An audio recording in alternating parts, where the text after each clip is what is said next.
Hello everyone, welcome to my channel Lecture Notes. So today I'll be explaining a poem, The Fable of Mermaid and the Drunks by Pablo Neruda.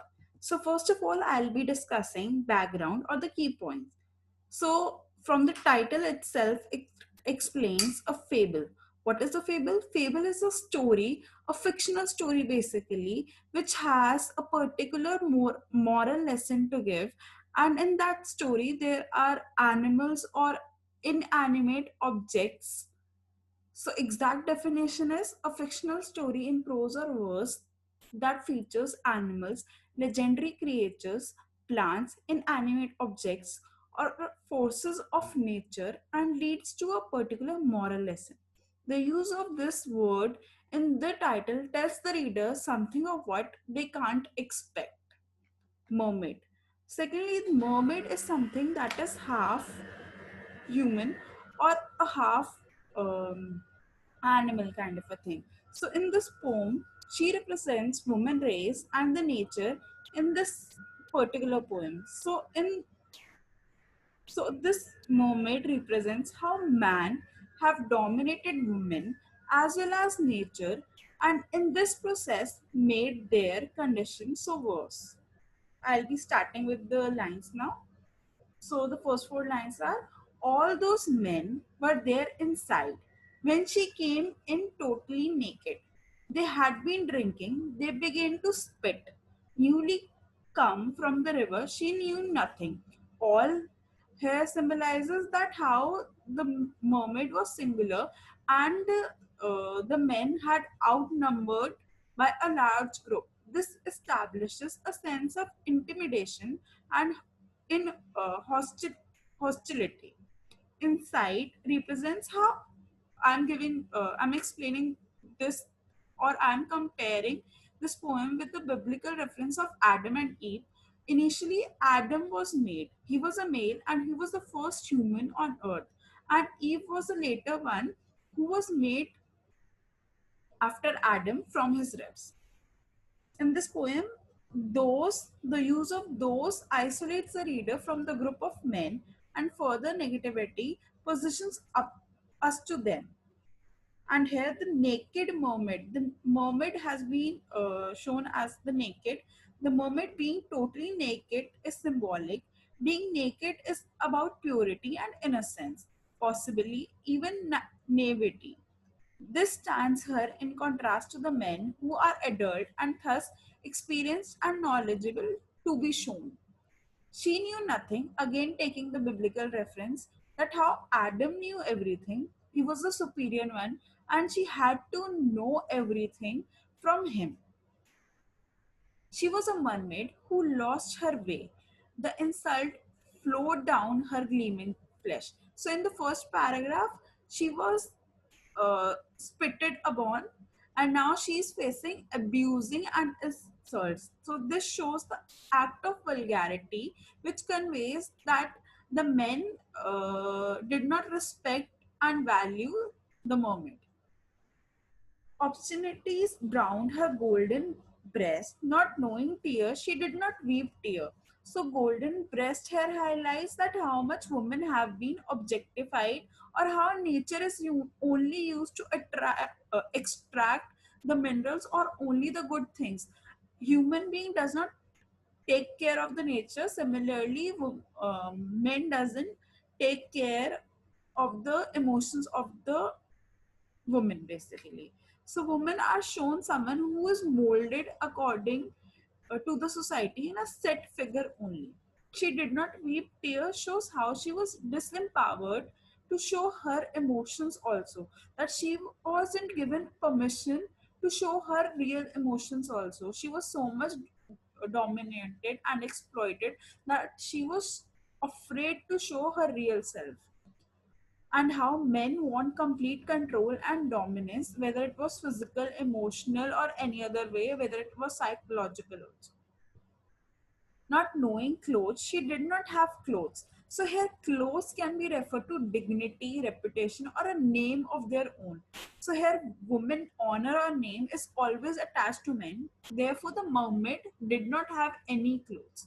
They blackened her with burnt cocks, and cigarette stubs. The torment of the men is increasing with every paragraph, and it is shown to be something that is going to be lasting one.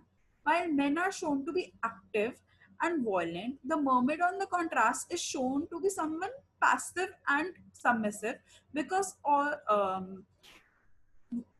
mermaid is not doing or even responding to what they are doing with her, and rolled around laughing on the twin floor. She did not speak because she had no speech. The blackened result, the black things, shows that how they have removed her purity, how they have removed her innocence, removes the purity of the image of the naked mermaid when she first arrived. So how they have destroyed the perfect innocent image into and molded into her own character, and molded her into their own figure. She did not speak because she had no speech, highlighting that how she felt so much voiceless and merely an object who could not speak. Her eyes were the color of distant love. Her eyes were the color of distant love. Distant love here shows that how her eyes was prominent, shows how in her eyes there was prominent sadness. Yet the men could hardly see that because they hardly cared about her. Her twin arms are made of white topaz. Topaz is generally yellow in color, but here it is shown here it is written that it is white, which shows that she still had some innocence and purity left. And topaz is something which is very precious. So ironically, here she's compared to a precious stone, because right now she is not valued here by anyone. Her lips moved silent in a choral light. Here it shows that throughout the poem, she is only suffering in silence and finally realizes that she won't gain anything from this pain. So her lips finally move. It, the poet doesn't mention that she says something or not, but he clearly mentions that she tries to convey her emotions, but then she realizes that there is no point of saying a word because it won't make a difference. And suddenly she went out by that door. That door refers to the door she came in by. This clearly means she's going backwards and not forwards. Backwards because she took all the harassment done by the men. She did not stood and fought for herself. So she is going backwards and not forward. Entering the river, she was clean, shining like a white stone in the rain. So, entering the river, again, she is back to her normal, not normal, but she's back to her life where she used to live, that is in the river. And without looking back, she swam again. She did not look back because clearly her experience was not good and she had no good memories to look back. Swam again towards emptiness, swam towards death. So, despite being now free, she does not have a positive future, and she is now full of, and she's moving towards emptiness and death. These are her particular destination, which could mean her view of the world has been tainted by her experience, that she no longer has anything to look forward to or hope for. This leaves her nothing left in life but to finally die.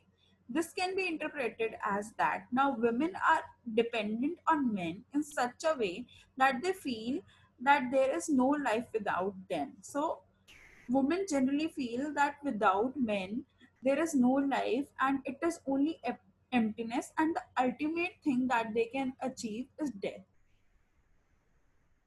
So this was the poem basically, which highlights that how women are treated as an object and how they face voicelessness, how men completely dominate over them, that they are not able to speak. And similar as to nature, that human race is only destroying the nature, and they are only thinking about plundering. They don't care about how what they should do.